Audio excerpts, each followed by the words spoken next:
At this point, I'm happy to announce that our next Human Cell Atlas Asia meeting will be organized by our colleagues from Australia. And our next speaker, Alistair, will represent the Australian community and give a talk about cell-to-cell communication networks. Professor Alistair Forrest is laboratory head of system biology and genomics at Harry Perkins Institute of Medical Research, and his research focuses on using cutting-edge genomic techniques, in particular next-generation DNA sequencing and single-cell genomics, as well as computational approaches to understand how cells work at a system level. Let's welcome. Thank you, Goji, and thank you, everyone. Good evening. So I'm going to talk to you about a recent publication on cell-to-cell communication networks. Okay, it's frozen. Okay, cool. So cell specialization. So division of labor via different cell types is intrinsically linked to metazoan evolution. Coordination between cell types requires communication. So we've been looking at trying to model cell-to-cell communication or predict cell-to-cell communication since the Phantom 5 project. So this is just an example. We have one cell producing a ligand and another cell expressing the receptor, the cognate receptor, and we draw a line between the two. So this is a directed edge in network speak.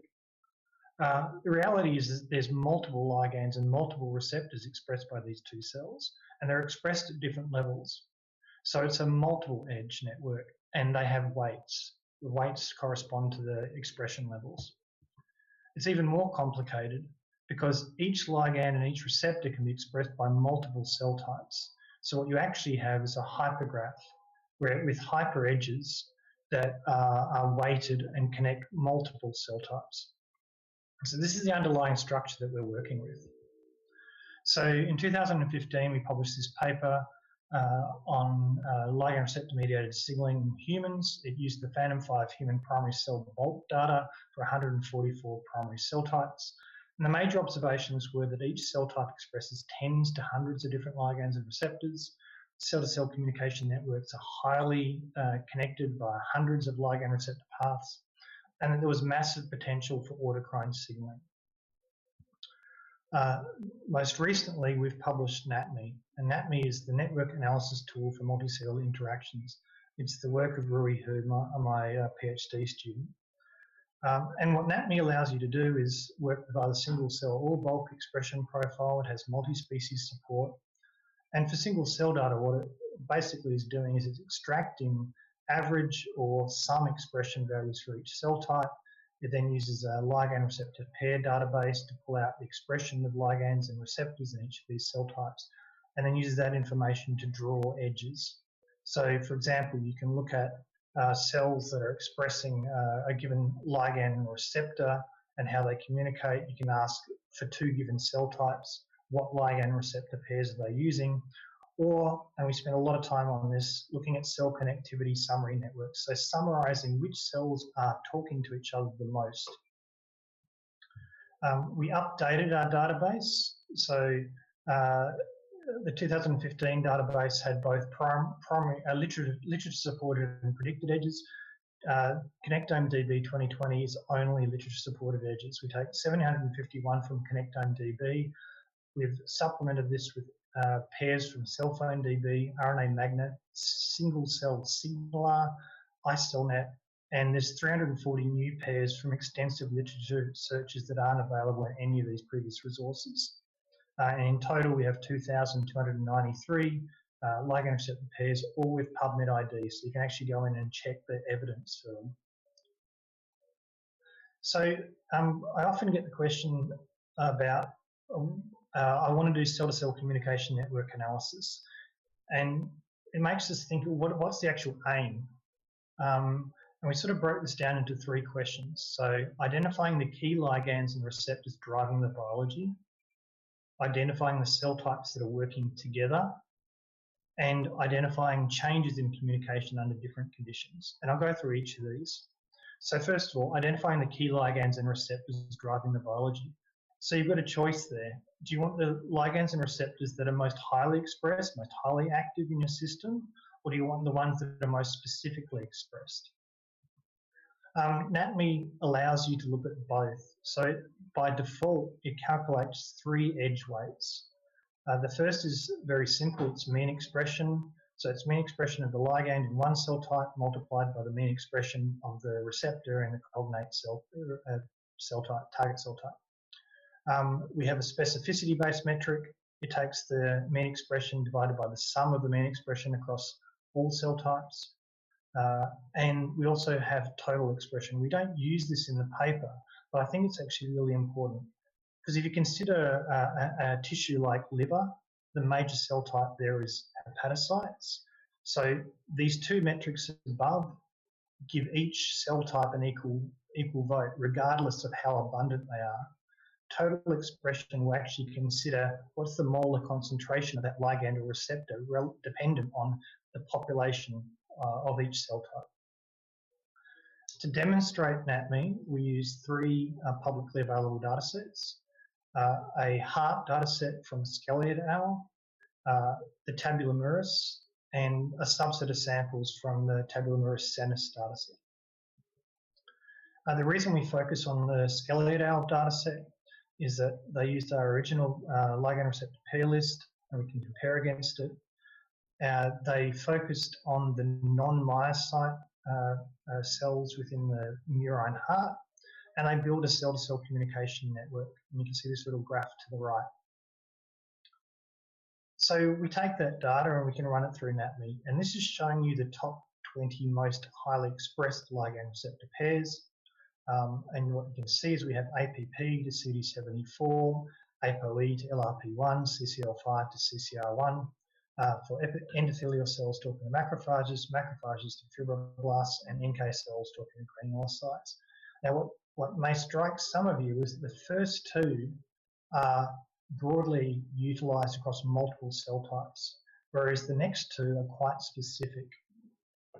So using the most expressed will give you things that are highly expressed, but it doesn't necessarily tell you whether they're housekeeping edges or specific edges.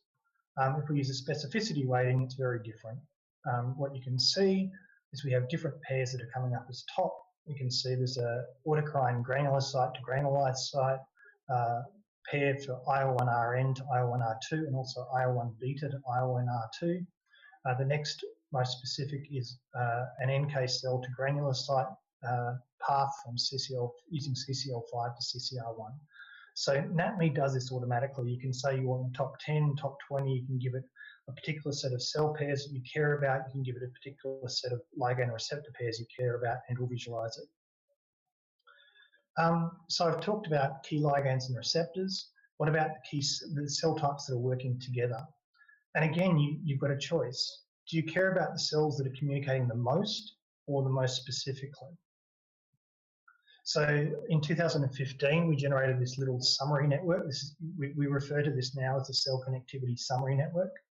And what it aims to do is summarize the amount of signaling from one cell type to another cell type using a simple edge with a weight. For example, we have epithelial cells in green at the bottom communicating to hepatocytes. It has an edge weight of 129. That corresponds to 129 different ligand receptor pairs that are used for communication from epithelial cells to hematopoietic cells. This is a simple edge count based weighting.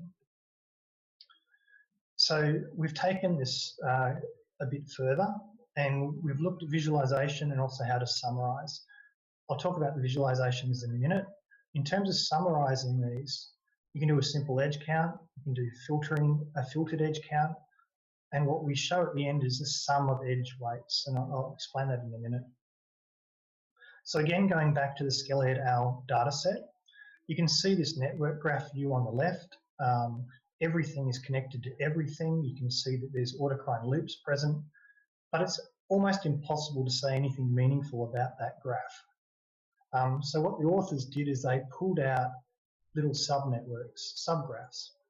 And from this, they're able to say that the fibroblasts are most trophic because they're sending lots of signals to the other cell types. The numbers here are bigger than any of the other subnetworks. So we look to see if we can reiterate that. So first of all, we can generate a network graph. This is one of the outputs of NATME. But again, everything is connected to everything. You can't say anything meaningful from this graph. It looks pretty though. Similarly, this is a Circos plot.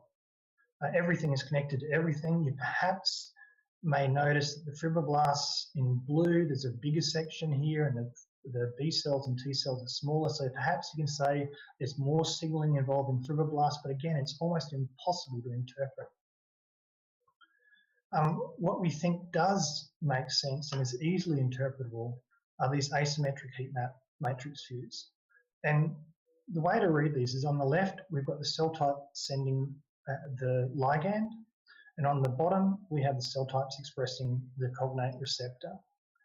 And to read this, for example, we have DC-like cells expressing ligands. There's 102 ligands that bind to receptors on macrophages. Reassuringly, you can immediately see that the fibroblasts are the most trophic. So we repeat the result from the Scaliadale paper. This is an unfiltered edge count, so it doesn't care about whether the edges are specific or if they're expressed at appreciable levels.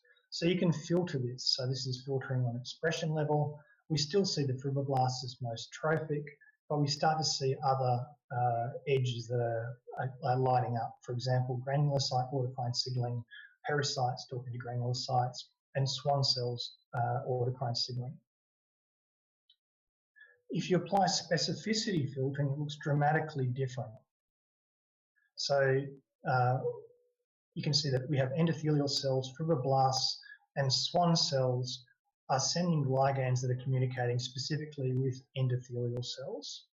We have fibroblasts, granulocytes, and pericytes that are communicating specifically with granulocytes. And the most striking observation is the Schwann cell autocrine signaling. Both of those this graph and the previous graph are applying hard filters on expression or specificity. So, I mean, we could have chosen 0.1, 0.2, 0.5, 0.01. How do you defend this in a publication? So what we think is probably a better way is actually just to sum up the specificity. We get a very similar graph. We can still say that the Schwann cells are communicating with themselves a lot, and specifically we can still say that endothelial cells, fibroblasts, and Schwann cells are communicating a lot with other endothelial cells, but we don't have to apply a hard filter. So the next step is to look at whether there's communities present in this sort of data. And there's two questions we want to look at.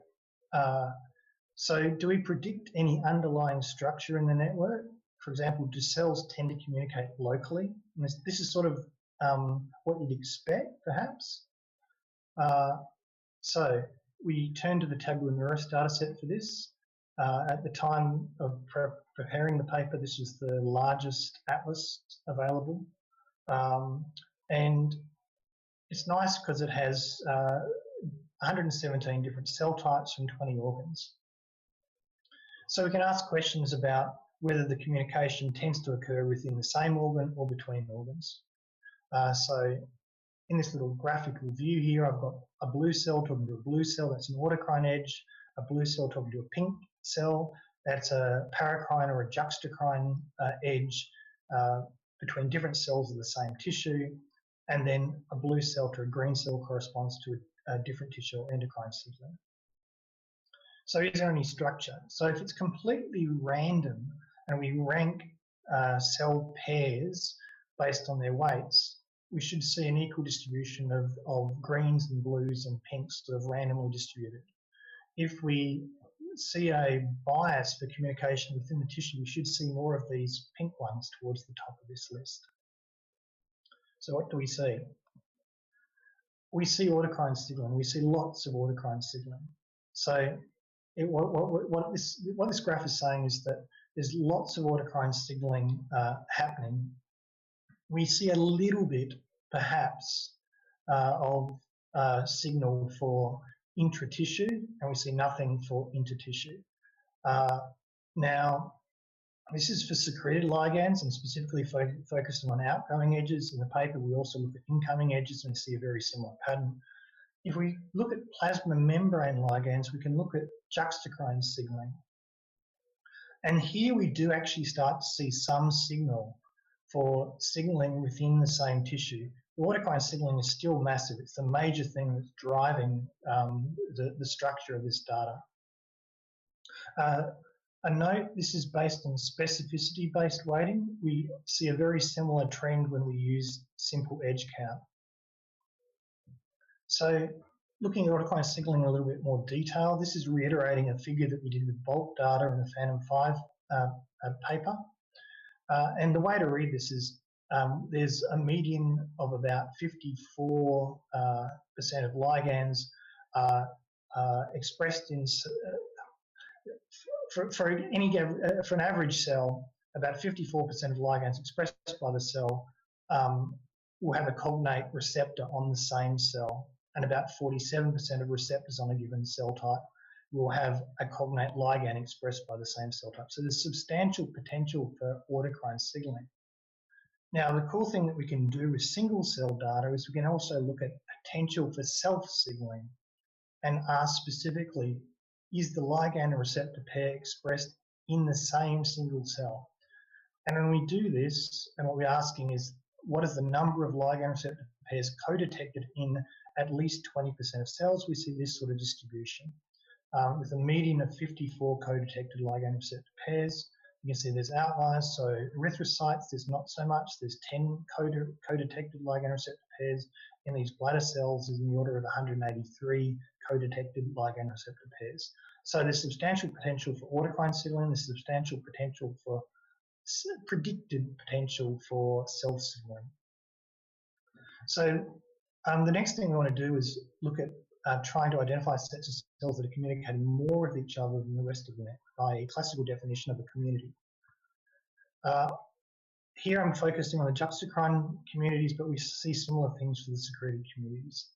So what we've got here are the top 10 specificity sum edges predicted for the tabula mirus using plasma membrane ligands. You can see we have two disjunct communities. We have this epithelial one where we have keratinocytes talking to themselves and talking to epidermal cells, and we have this larger grey one with 4 nervous system cell types: Bergmann glia, OPCs, astrocytes, and neurons communicating with each other, and then these other non-nervous system cell types communicating with the neurons, so lung endothelial cells, leukocytes, and keratinocyte stem cells.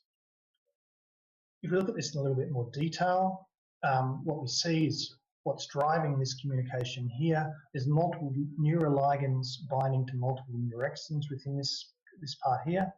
There's multiple SLERT-K ligands binding PTPRS. There's also some more restricted cell tropism. So we see RTN4 to LINGO1 for neurons to OPCs, and CNTN6,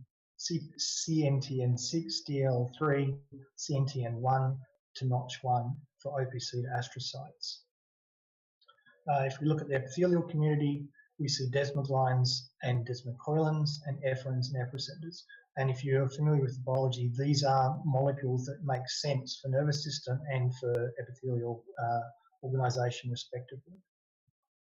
So lastly, I just want to talk about identifying changes in communication under different conditions. And to look at this, we used the tabula mirus senis dataset. In particular, we focused on mammary gland at 2 time points: 3-month-old and 18-month-old mice. And this is showing the network graph that we see. Everything in yellow hasn't changed more than 2-fold. Those in blue are higher in the 18-month-old mice, and those in red are those that are higher in the young mice. Now, what you can see is that in the older mice, we see more autocrine signaling of the T cells and the B cells, and also more signaling between B cells and T cells. We also see a downregulation of signals involving basal cells. And this is quite interesting. If we look at the ligands and receptors involved in this downregulation, we see multiple receptors and ligands that are implicated in basal stem cell populations in the mammary gland and also in triple-negative breast cancer. So in summary, NATME outputs multiple edge weight metrics, so you can choose which one makes most sense for your biology. It can output the top ligand receptor pairs. It can generate cell connectivity summary networks. I strongly recommend using the heat maps. They make a lot more sense and they're easy to interpret. And we do differential network analysis. We've also substantially updated Connectome DB 2020. It has the largest list of literature-supported ligand receptor pairs at the moment. We have several insights, including that autocrine signaling is a major feature of cell-to-cell communication networks. In the closing, I really need to acknowledge Rui Hu, who did this for his PhD. And he actually got stuck back in China when he went home for Chinese New Year. He wasn't able to enter the country again, so he's currently writing up his thesis in China. I'd also like to acknowledge Ellen Densenko, Wan Ting-ong, and Jordan Rumbolowski, our funders, the Cancer Research Trust, Cancer Council WA, NHMRC, ARC, and the Right to Conquer Cancer. If you're interested in joining the lab, or if you're interested in collaborating, particularly on the cell-to-cell communication, please feel free to drop an email. And just to conclude, like many communities around the world, the Oz single cell community has had to switch to an online format. There's a series of webinars. There's several have already passed, but they're all available on demand, and there's more to come. And as Goji elucidated at the beginning, I'm hoping that we can have a physical meeting and an online event in November 2021, and this will have the Human Cell Atlas Asia and Oz Single Cell meeting back to back. And as it's Friday afternoon, I hope you can join me for a beer and see you in Perth next year. Cheers. Thanks, Ali, for a great talk. So I have a question. If you talk about the cell-cell interaction, there are two types. I mean, ligand receptor, right? There are two types of ligand. One is secreted ligand. The other is like membrane bound. I mean, you can do a simple test of your. I mean, the same for cell phone DB anyway. If you do a simple test, separate these two type of interaction. Can you like reconstruct the structure of cells, and also dissect those immune cell structure cell interaction? I think it's quite hard to reconstruct just based on these predictions. So, I mean, for this, I didn't show you the secreted network, but for the secreted network, it's really hard to say anything about paracrine. You don't see a substantial enrichment for communication within the same tissue, for example. With the juxtacrine signaling, where you do have a plasma membrane ligand, we do start to see something.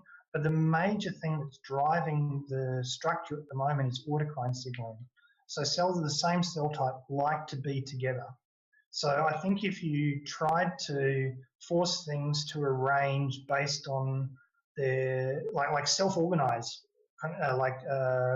computationally self-organize based on their edge strengths, they're going to tend to group with cells of the same cell type first, and then perhaps as clumps of these sort of pseudo tissues, you could look at whether there's interactions that are